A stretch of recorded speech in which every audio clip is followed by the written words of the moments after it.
इनकलाब जिंदाबाद साथियों। अमेरिका के राष्ट्रपति डोनाल्ड ट्रंप और हमारे हिंदुस्तान के प्रधानमंत्री नरेंद्र मोदी जी के टेबल टॉक और ट्रेड समझौते के बाद जिस तरीके का सवाल हिंदुस्तान में पूछा जा रहा है वो बहुत ही हैरत अंदेज है। सवाल ये है कि क्या जो मोदी जी आत्मनिर्भर की बात करते हैं वो कहीं आत्मनिर्भर के पर्दे के पीछे अमेरिका निर्भर भारत तो नहीं बनाना चाहते।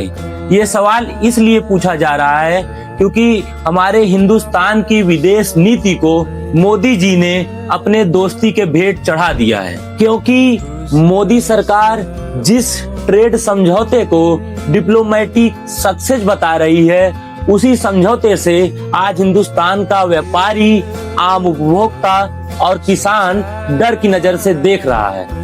आज हमें ये बताया जा रहा है कि अमेरिका ने भारत पर टैरिफ कम कर दिए हैं, लेकिन ये नहीं बताया जा रहा है कि इसके बदले में भारत ने क्या क्या छोड़ा है। क्या हमने हिंदुस्तान के कृषि सुरक्षा को अमेरिका के हाथों में नहीं सौंप दिया?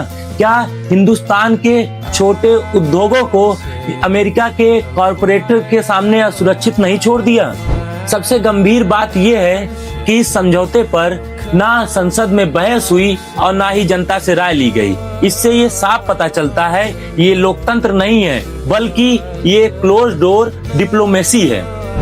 मोदी सरकार आत्मनिर्भर भारत की बात करती है, लेकिन समझौते ऐसे कर रही है तो हिंदुस्तान को आत्मनिर्भर कम और अमेरिका निर्भर ज्यादा बनाना चाहती है।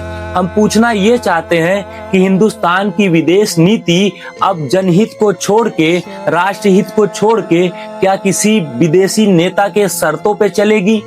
और अंत में एक सीधा सवाल, अगर ये समझौता इतना ही देश हित में है तो मोदी सरकार इस समझौते के सभी शर्तों को सार्वजनिक करे। और मोदी जी को एक बात बताना चाहता हूँ कि देश नारों से नहीं चलता, बल्कि पारदर्शिता और जवाबदेही से चलती है।